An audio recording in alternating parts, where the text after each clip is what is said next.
Hello students, आज हम देखेंगे एक छोटा सा डेमो कि पोलराइजेशन क्या होती है, पोलराइजेशन में इंटेंसिटी कैसे चेंज होती है बेस्ड अपॉन द मॉलस लॉ, और उसके बाद हम मैथमेटिकल डेरिवेशन करेंगे मॉलस लॉ की। चलिए स्टार्ट करते हैं इसके साथ ही कि पोलराइजेशन कैसे होती है और पोलराइजेशन में पोलराइजर वेव के डिफरेंट वाइब्रेशंस को रिस्ट्रेन कैसे करता है। चलिए मैं समझाता हूं आपको। पोलराइजेशन का मतलब क्या है कि आपने रिस्ट्रिक्ट करना है सिंगल प्लेन में। इससे पहले क्या था, लाइट में डिफरेंट प्लेन्स थे। डिफरेंट प्लेन्स को रिप्रेजेंट कर रहे हैं हम with the help of what, with the help of arrows. तो यहां पे देखिए आपके पास सभी डायरेक्शन में, पॉसिबल डायरेक्शंस में एरोज है, तो ये नेचुरल लाइट है, अनपोलराइज्ड है। अब कुछ एरोज मिस कर दिए, ये हो गई पार्शियली पोलराइज्ड। और अगर सिर्फ सिंगल डायरेक्शन में एरो है, एरो किसको रिप्रेजेंट कर रहा है, आपकी वाइब्रेशन को, तो आपकी आउटपुट किसका क्या बन गई, प्लेन पोलराइज्ड या completely polarised. So this one is partially polarised and this one is fully polarised. तो समझ आ गई, इस तरह एक्सप्लेन करेगा आउटपुट पे एक्सप्लेन करते हैं नेक्स्ट में कि देखते हैं कैसे आउटपुट पे हमारी जो वेव्स हैं वो किस तरह से बाहर निकलती हैं, और फिर मॉलस उनको कैसे एक्सप्लेन करता है कि आउटपुट पे इंटेंसिटी कितनी होगी। चलिए देखते हैं। इसी तरह यहां पे देखिए पोलराइजेशन किस तरह से काम कर रही है, पोलराइजर आपका किस तरह से काम कर रहा है। इसको इनपुट दिया जा रहा है, यहां पे जो इनपुट दिया जा रहा है उस इनपुट में दो वाइब्रेशन प्लेन्स हैं। एक वाइब्रेशन प्लेन जो रेड लाइन से डिनोट किया जा रहा है, रेड वेव से डिनोट किया जा रहा है, और दूसरा वाइब्रेशन प्लेन जो है वो ब्लू वेव डिनोट कर रही है। जो आपका पोलराइजर है, जो कि आपका पोलराइजर है, जो ये वायर्ड डिस्क आपको दिखाई दी जा रही है, इस वायर्ड डिस्क में आपके पास जो ओरिएंटेशन है एक्सिस की, that is perpendicular to the red light. वो रेड लाइट के परपेंडिकुलर है, इसीलिए वो क्या हो गया, रेड लाइट उसके आउटपुट पे नहीं आ रही, और दूसरी आपकी ब्लू लाइट के पैरेलल है, तो वो क्या हो रही है, ब्लू लाइट सारी की सारी आउटपुट पे आ रही है। तो उससे क्या हो रहा है, आउटपुट पे आपको दिख रही है सिर्फ ब्लू लाइट। तो ब्लू लाइट दिखी है, तो पोलराइजेशन की डेफिनेशन क्या है, restrict the vibration into a single plane.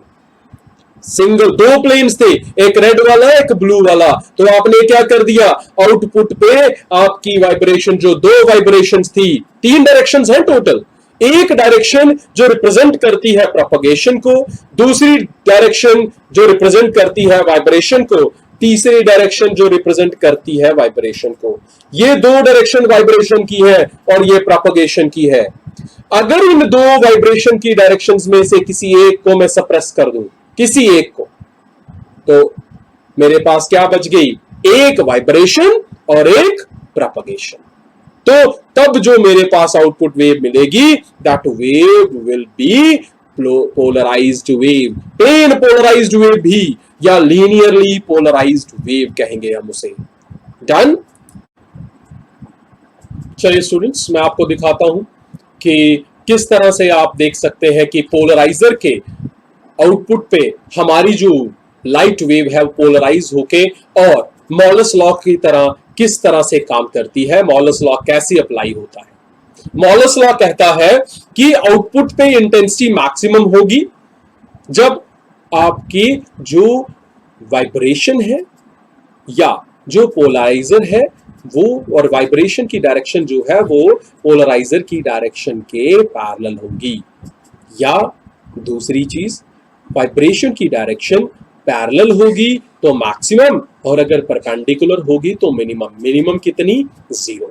ध्यान से देखिए, आपकी जीरो इस समय आपके पास जो आपका, यहां पे ध्यान से देखिए, यहां पे आपके पास ये जो वाइब्रेशनल प्लेन है, ये जो आपका पोलराइजर है जो रिप्रेजेंट हो रहा है, यहां पे ये गोल आपका ये जो डिस्क शेप है, यहां पे इस डिस्क में ये जो आपकी लाइंस दिखाई दे रही हैं, ये इस डिस्क में उस पोलराइजर की एक्सिस है।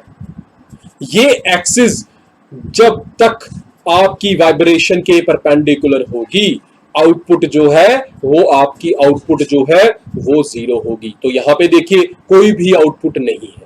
मैं अब जैसे ही इसकी ओरिएंटेशन को चेंज करूंगा, इस समय ओरिएंटेशन कितनी है, the angle between the vibration plane and the orientation of the polarizer that is perpendicular at 90 degree. As soon as I will change this 90 to 0 degree, the output will increase. Let's see, let's check about that. देखिए कैसे करते हैं check इसे। अब आपके पास check करते हैं, यहां पे देखिए मैं ओरिएंटेशन चेंज करने लगा हूं। ये देखिए आपकी डिस्क घूम रही है, डिस्क घूम रही है। देखिए धीरे धीरे उसका एंगल जो है वो डिक्रीज होता जा रहा है, 0 से 0 की तरफ जाता जा रहा है। आउटपुट जो है वो इंक्रीज होती जा रही है। जैसे जैसे आपका एंगल 0 हो जाएगा, इस आउटपुट जो है वो सेम हो जाएगी जितनी इनपुट है। I will be equal to I naught, because according to Malus law I is equal to I naught cos square theta. तो कॉस थीटा का मैक्सिमम होने के लिए एंगल शुड बी 0। और यहां पे देखिए अब ये जो आपकी प्लेनर डिस्क दिखाई दे रही है, इस प्लेनर डिस्क में अब आपके पास जो ये डिस्क की एक्सिस दिखाई दे रही है, these axis are what, they are absolutely parallel to the direction of the vibration. तो आउटपुट पे हो गया मैक्सिमम। तो ये समझ आ गया आप सबको। तो इस तरह से हम इसका मैक्सिमम पार्टीशन चेक कर सकते हैं, आउटपुट पे मैक्सिमम वाइब्रेशंस किस तरह से होती है। ठीक है।